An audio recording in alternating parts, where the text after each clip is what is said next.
Ilmu agama akan mengawasi kita. Sebelum makan, sebelum minum, sebelum berteman, sebelum mencari pendapatan, maka ilmu agama akan berbicara dengan kita. Ini boleh atau ini tidak boleh. Oleh karena itu, ulama mengatakan kita lebih butuh terhadap ilmu agama ini daripada makanan pada saat sangat lapar, air pada saat sangat dahaga, dan juga tempat tidur pada saat kita sangat capek. Ghazwa TV, media dakwah masa kini.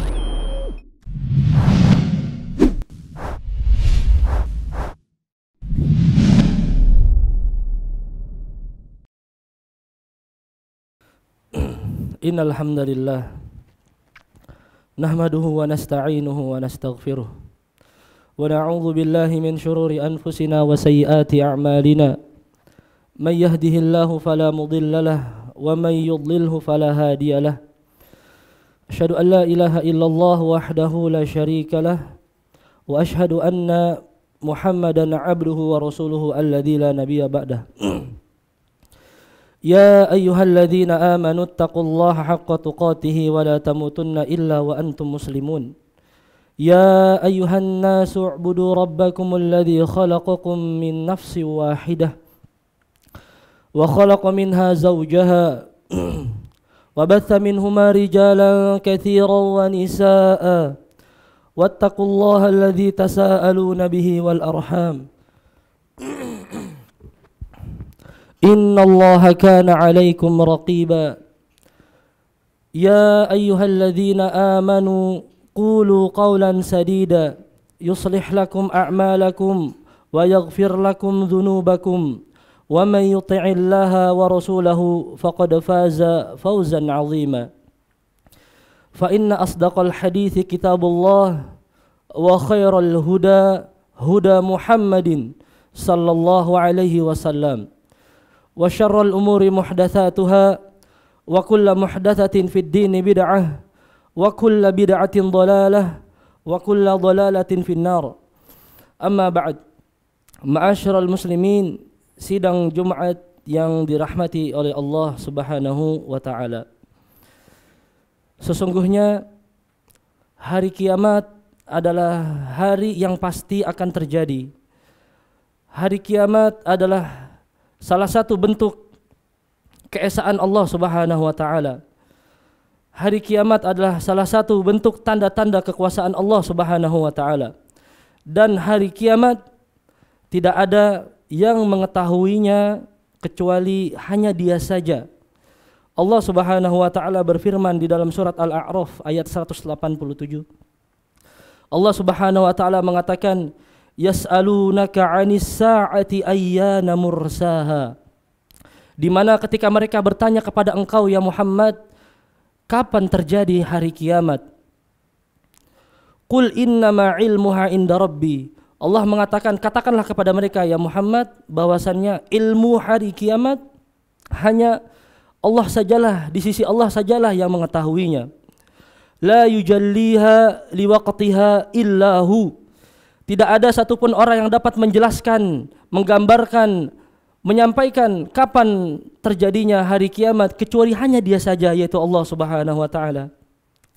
Thaqulat fis samawati wal ard, yang dimana hari kiamat tersebut itu perkara yang sangat besar, sangat amat luar biasa hara-hurunya bagi penduduk bumi maupun penduduk yang ada di langit. La ta'tikum illa baghtah, dan hari kiamat itu tidak akan datang kepada kalian kecuali datang dengan secara tiba-tiba. Di ayat yang lain Allah menegaskan bahwasannya hari kiamat itu adalah hari yang pasti dan hari yang pasti akan terjadi dan tidak akan ada ragu di dalamnya. Allah mengatakan di dalam surat Al-Hajj ayat yang ke-7, Allah mengatakan wa annas sa'ata atiyatun la raiba fiha, bahwasannya hari kiamat itu pasti akan datang dan tidak ada keraguan di dalamnya. Wa annallaha yab'atsu man fil qubur, dan Allah Subhanahu wa taala akan membangkitkan orang-orang manusia, semua makhluk yang ada di dalam kuburnya. Setelah manusia ikhwatal iman, dia nanti akan dibangkitkan oleh Allah Subhanahu wa taala dari alam kuburnya. Dia ketika dibangkitkan, dia akan dibalas sesuai ganjaran, sesuai dengan catatan yang mereka lakukan selama di muka bumi tersebut. Allah Subhanahu wa taala berfirman di dalam surat Yasin ayat yang ke-12, "Inna nahnu nuhyil mauta wa naktubu ma qaddamu wa atharahum wa kulla syai'in ahsaynahu fi kitabim mubin, fi imamin mubin." Sesungguhnya kamilah, kata Allah Subhanahu wa taala, sesungguhnya kamilah yang menghidupkan orang yang mati. Wa naktubu ma qaddamu, dan kamilah yang mencatat apa-apa yang mereka lakukan selama mereka hidup. Wa atharahum, dan juga bekas-bekas peninggalan mereka. Jadi yang pertama adalah perbuatannya, kemudian yang kedua bekas-bekas peninggalannya Allah catat. Wa kulla syai'in ahsaynahu fi imamin mubin, dan semua itu sudah dicatat dengan rapih, serapi-rapinya dan seteliti-telitinya itu dalam kitab yang nyata, fi imamin mubin, di mana? Di Lauhil Mahfuz. Ma'asyiral mu'minin rahimakumullah. Adapun berkaitan dengan ma qaddamu, yaitu apa yang telah mereka lakukan, amal-amal yang mereka lakukan itu sudah jelas. Tetapi yang unik di sini adalah wa atharahum, yaitu bekas-bekas yang mereka tinggalkan di muka bumi itu sudah dicatat oleh Allah Subhanahu wa taala. Dengan inilah para ulama menafsirkan dengan menjadi dua bagian. Penafsiran yang pertama, kata para ulama, disebutkan oleh Imam Al-Qurtubi, bahwasannya wa atharahum, makna wa atharahum yaitu bekas-bekas peninggalan, yaitu Allah Subhanahu wa taala mencatat bekas-bekas jejak kaki yang telah mereka jalankan. Jadi ketika teman-teman berjalan, kemudian teman-teman melihat bahwasannya ada bekas jejak kaki di bawah, dan itu akan dicatat oleh Allah Subhanahu wa taala. Jadi bukan hanya seseorang ketika melakukan perbuatan amal soleh dan buruknya saja dicatat. Bahkan yang lebih parah itu adalah jejak kakinya itu Allah catat. Sebagaimana penafsiran Imam Al-Qurtubi. Dan ini sebagaimana disebutkan dalam bahasa Arab yaitu wa atharahum, yang artinya itu adalah bekas jejak yang pernah dipijak oleh kaki. Dan ini menunjukkan bahwasannya Allah Subhanahu wa taala maha teliti, maha mencatat segalanya yang ada, yang terjadi, yang ada di muka bumi ini. Dan itulah Allah Subhanahu wa taala yang maha memperhatikan amal-amal soleh hambanya, bahkan bekas-bekas pun dicatat oleh Allah Subhanahu wa taala. Sekiranya ketika seseorang dia berwudu, kemudian dia berjalan melihat ada tepak bekas jejak kakinya, dan itu dicatat sama Allah Subhanahu wa taala. Dan ketika seseorang berjalan dari kantornya menuju ke masjidnya, dan itu akan dicatat oleh Allah Subhanahu wa taala, bahkan jejaknya, bukan hanya perlakuannya saja. Dan itu sebagai tambahan amal soleh baginya. Oleh karenanya ada kisah yang menarik berkaitan turunnya tentang ayat ini. Kata Imam Al-Qurtubi apa? Dahulu ada satu kelompok, satu kabilah yang bernama kabilah Bani Salimah, di mana Bani Salimah ini, kabilah tersebut mengetahui ternyata ada sekeping tanah yang di mana tanah tersebut itu kosong dekat Madinah, dekat Masjid Nabawi, dan mereka menginginkan untuk pindah ke sana. Ternyata kabar tersebut sampai ke Rasulullah SAW, sampai Rasulullah SAW mengatakan kepada kabilah tersebut, kepada kabilah Bani Salimah, mengatakan bahwasannya, ya Bani Salimah, innahu balagani annakum turiduna an tantaqilu qurbal Madinah, kulbal masjid. Telah sampai kepadaku wahai Bani kabilah bahwasannya kalian menginginkan untuk pindah tempat, untuk berdekat rumahnya dengan masjid. Kemudian mereka mengatakan Bani Salimah tersebut, qalu bala ya Rasulullah, qad aradna dzalik. Benar ya Rasulullah, kami pengen banget dekat dengan engkau, dengan masjid. Kemudian Rasulullah SAW mengatakan, perhatikan, ya Bani Salimah, diyarukum tuktabu atharakum, diyarukum tuktabu atharakum. Wahai Bani Salimah, sesungguhnya engkau tahanlah diri kalian, tetap berada di tempat kalian. Karena apa? Bekas jalan yang engkau lalui itu akan dicatat oleh Allah Subhanahu wa taala. Tetaplah berada di rumah kalian, karena bekas kalian jalan itu akan dicatat oleh Allah Subhanahu wa taala. Dan itu diulang 2 kali oleh Rasulullah sallallahu alaihi wasallam. Ma'asyiral mu'minin rahimakumullah. Jadi ini menandakan bahwasannya Allah Subhanahu wa taala itu tidak mencatat hanya sekedar ucapannya seseorang saja, perbuatannya seseorang saja, tetapi Allah Subhanahu wa taala juga mencatat apa? Mencatat bekas-bekas mereka berjalan itu sebagai penambah kebaikan buat dia nanti di akhirat kelak. Allahu akbar. Begitu juga ikhwatal iman. Di dalam firman Allah Subhanahu wa taala, orang yang berjihad pun itu bukan hanya dihitung ketika dia berada di medan perang saja. Bahkan jejak-jejak pun akan dihitung oleh Allah Subhanahu wa taala. Allah mengatakan di dalam surat At-Taubah ayat 121, Allah mengatakan wala yaqta'u wadiyan illa kutiba lahum. Dan tidaklah mereka para mujahidin berjalan melewati suatu lembah illa kutiba lahum, kecuali itu pasti langkah-langkahnya itu pasti akan kami catat. Subhanallah. Sampai langkah-langkahnya tersebut, bekas-bekasnya tersebut itu dicatat sama Allah Subhanahu wa taala. Kemudian Allah melanjutkan firman-Nya, liyajziyahum ahsana ma kanu ya'malun. Bahkan bukan hanya itu saja, kami akan membalasnya jauh lebih parah, lebih baik daripada itu atas perbuatan mereka. Allahu akbar, Allahu akbar. Ikhwatal iman, maka jika sekali lagi bekas jejak kaki saja dicatat oleh Allah Subhanahu wa taala, lalu bagaimana dengan amalan seseorang? Bagaimana lagi ketika seseorang berbicara atau berucap? Tentunya itu sudah pasti dicatat, apalagi ketika dia melangkahkan dan langkah tersebut itu pasti dicatat lengkap oleh Allah Subhanahu wa taala. Maka ikhwatal iman, hendaknya diri kita semuanya untuk berwaspada, hati-hati, jangan sampai apa? Kaki kita itu melangkah dan menuju ke tempat yang diharamkan oleh Allah Subhanahu wa taala. Jangan sampai yang jalan yang kita jalankan atau safar yang kita pergi itu tersebut dicatat di sisi Allah Subhanahu wa taala sebagai amalan-amalan keburukan, dan ingat itu tidak akan luput dari Allah sedikit pun. Oleh karenanya ikhwatal iman, di dalam firman-Nya Allah Subhanahu wa taala juga mengabadikan tentang nasihat Luqman kepada anaknya. Allah mengatakan di dalam firman-Nya di ayat 16, ya bunayya innaha intaku mithqala habbatin min khardalin. Wahai anakku, sesungguhnya jika ada suatu amalan tersebut itu kecil, seperti apa? Seperti biji sawi, fatakun fi sakhratin aw fis samawati aw fil ardi. Dan amalan sekecil itu pun dia tersembunyi di dalam batu yang besar, ataupun amalan kecil itu tersembunyi di limpatan-limpatan langit, atau amalan kecil tersebut tersembunyi di dalam bumi, lapisan-lapisan bumi. Ingat, ya'ti bihallah, Allah pasti akan datangkan. Allah pasti akan datangkan. Innallaha latifun khabir. Sungguh Allah Subhanahu wa taala Maha lembut yang lagi maha teliti. Oleh karenanya ikhwatan, sekali lagi, amalan apapun yang kita lakukan, sekecil apapun, mau berusaha disembunyikan, baik itu kebaikan ataupun keburukan, maka tetap Allah Subhanahu wa taala akan hadirkan nanti pada hari kiamat.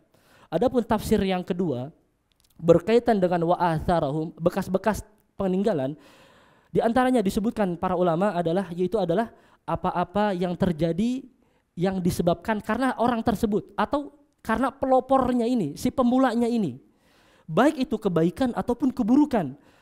Ada seseorang yang dimana terkadang gara-gara si orang ini itu muncul Masya Allah kebaikan, dan dari itulah kebaikan itu tersebar, dan ketika kebaikan tersebar tersebut, maka pahala tersebut akan mengalir kepada orang yang pertama kali mempelopori perbuatan tersebut.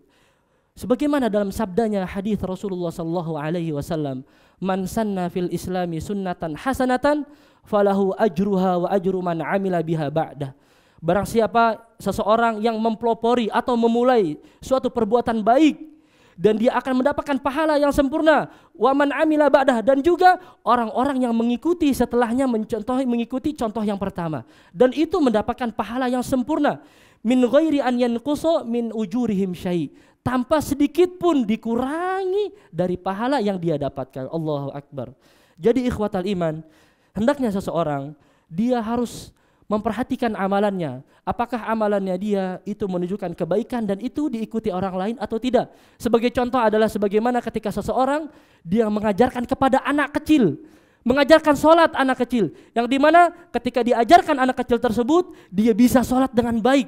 Dan anak kecil tersebut akan melaksanakan sholat sebagaimana diajarkan si pelopor tersebut, si pengajar tersebut. Dan sholat tersebut akan dipakai sampai dia tua. Berapa banyak pahala yang dia akan panen? Berapa banyak pahala yang dia akan dapatkan mengalir kepadanya. Sebagai contoh lagi adalah sebagaimana ketika seseorang mengajarkan kepada anaknya bacaan Al-Quran. Gak usah 30 juz, surat Al-Fatihah saja. Ketika seseorang mengajarkan Al-Fatihah dari mulut ke mulutnya, kemudian dia mengajarkan dengan cara yang benar, dan bacaan tersebut dibacakan oleh anak tersebut ketika dia sholat sampai dia besar, berapa pahala yang dia panen. Masya Allah, ma'asyiral mu'minin rahimakumullah. Ya, jadi bahwasannya benarlah sabda Rasulullah SAW, idza matal insan in qata'a anhu amalahu illa min thalath. Bahwasannya ketika seseorang meninggal itu semua amalannya terputus amal solehnya kecuali 3 perkara.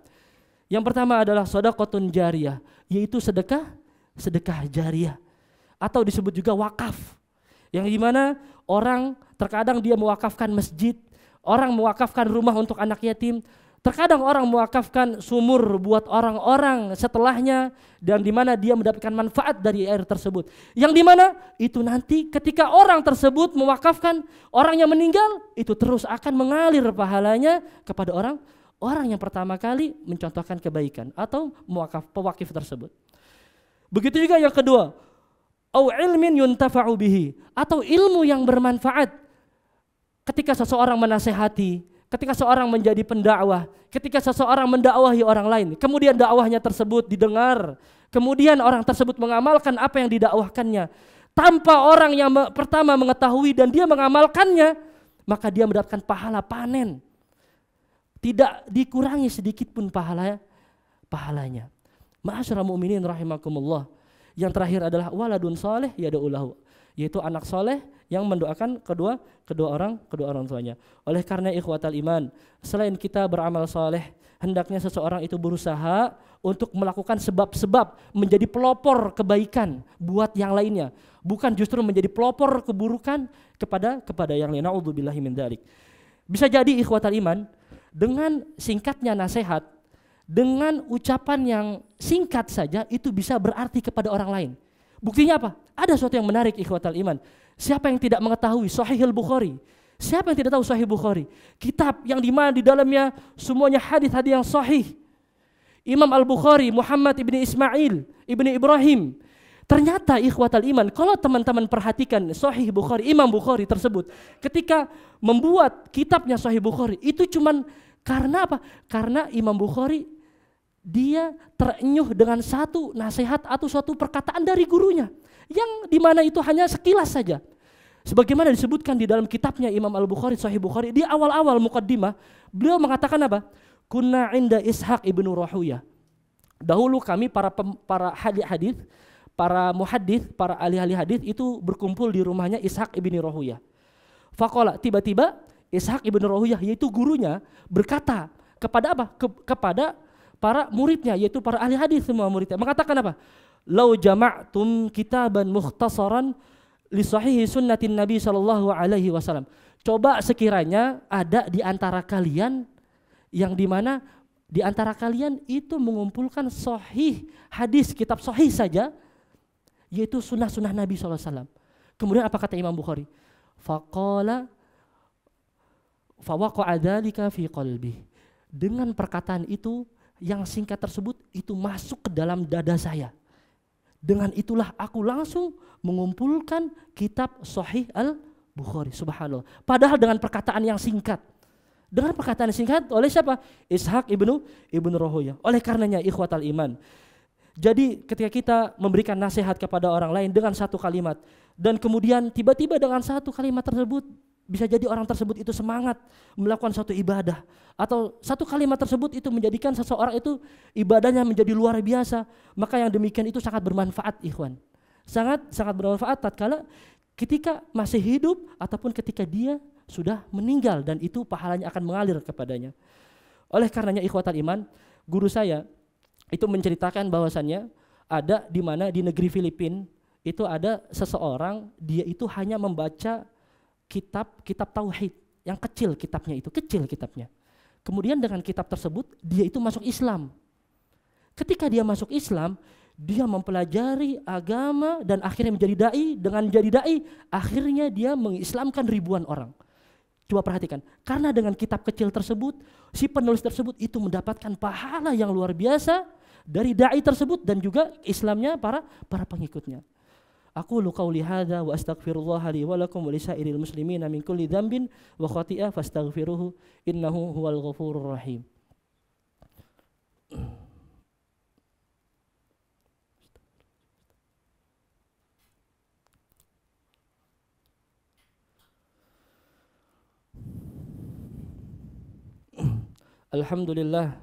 Alhamdulillahi ala ihsanih wa syukru lahu ala taufiqihi wa amtinanih. Asyhadu an la ilaha illallah wahdahu la syarika lahu ta'ziman li sya'nih wa asyhadu anna Muhammadan abduhu wa rasuluhu da'i ila ridwanih wa ikhwanih.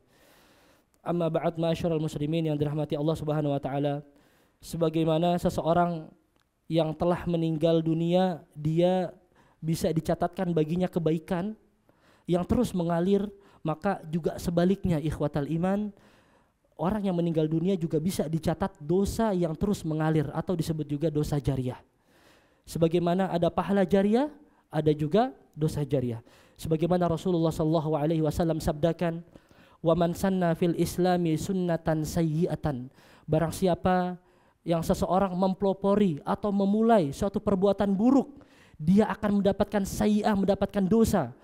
Kana alaihi wizrun wa wizru man amila biha min ba'di, dan dia akan mendapatkan dosa juga orang yang mengikutinya, dan min ghairi an yanqusa min auzarihim syai, tanpa dia dikurangi dosa-dosa tersebut. Ma'asyiral mu'minin rahimakumullah. Maka hendaknya seseorang berhati-hati di dalam bertindak. Bagi dia yang dimana dia adalah senior, kemudian ada teman barunya, jangan sampai dia mengajarkan yang buruk kepada yang barunya, karena apa, bisa jadi itu adalah menjadi dosa jariah baginya. Di dalam hadis yang lain Rasulullah SAW juga bersabda, laisa min nafsin tuqtalu dzulman, tidaklah seseorang ketika itu dia dibunuh dengan secara zalim, illa kana ala ibni adam illa kana ala ibni adamil awal kiflun min damiha li'annahu awwalu man sannal qatl, kecuali anak Adam tersebut turut menanggung dosanya karena dia yang pertama kali melakukan atau mencontohkan perbuatan pembunuhan tersebut. Sehingga ikhwatal iman, sehingga orang-orang ketika dia memberikan contoh yang buruk kepada yang lainnya, kemudian diikuti secara tidak sadar oleh orang tersebut, maka dia akan mendapatkan dosa sempurna tanpa dikurangi sedikit pun.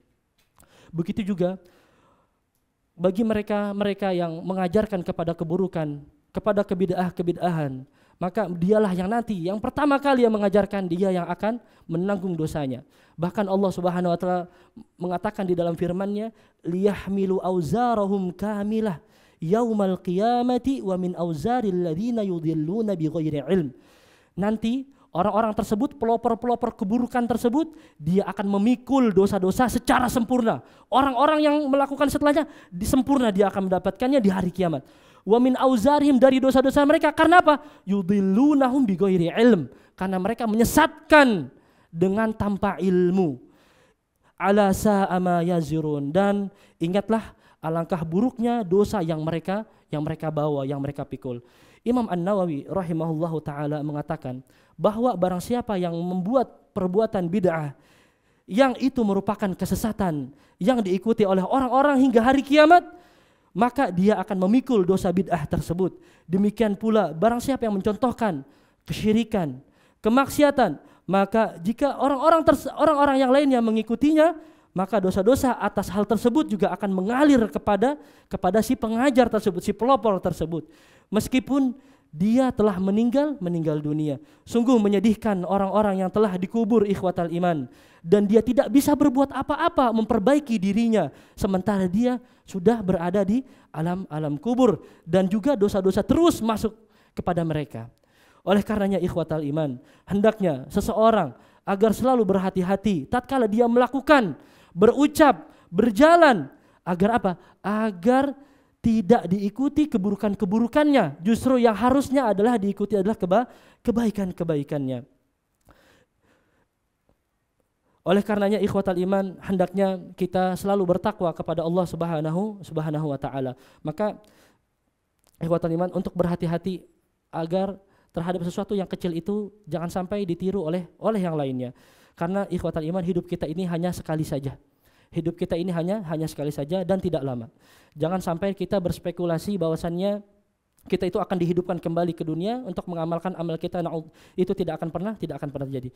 Dan ikhwatal iman, hendaklah seseorang dia memperbanyak mengumpulkan kebaikan-kebaikan selama di dunia. Jika dia mampu untuk memiliki amal jariah, maka lakukanlah. Jika dia memiliki uang, maka sedekahkanlah. Jika dia memiliki ilmu, maka tebarkanlah. Jika dia memiliki nasihat, maka sampaikanlah kepada yang lainnya, agar apa? Agar yang lainnya mendapatkan kebaikan, dan kebaikan tersebut akan mengalir kepada orang yang pertama kali mengajarkannya. Semoga Allah Subhanahu wa taala tatkala kita meninggal dunia, Allah memberikan pahala kepada kita yang sempurna, dan kita dijauhi dari dosa-dosa jariah, dan justru kita diberikan pahala-pahala jariah buat kita. Innallaha wa malaikatahu yusalluna 'alan nabi ya ayyuhalladzina amanu sallu 'alaihi wa sallimu taslima.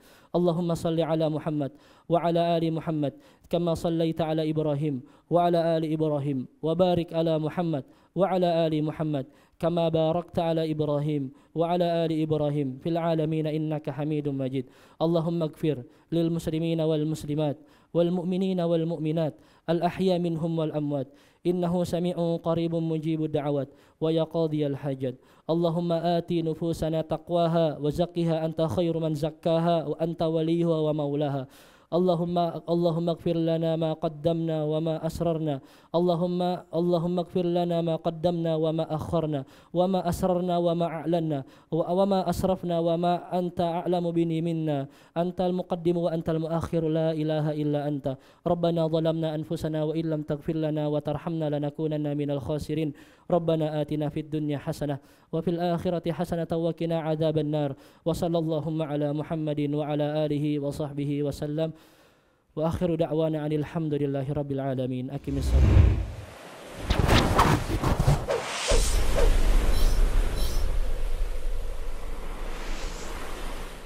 يعظكم لعلكم تذكرون فاذكروا الله العظيم يذكركم واشكروه على نعمه يزدكم ولذكر الله أكبر.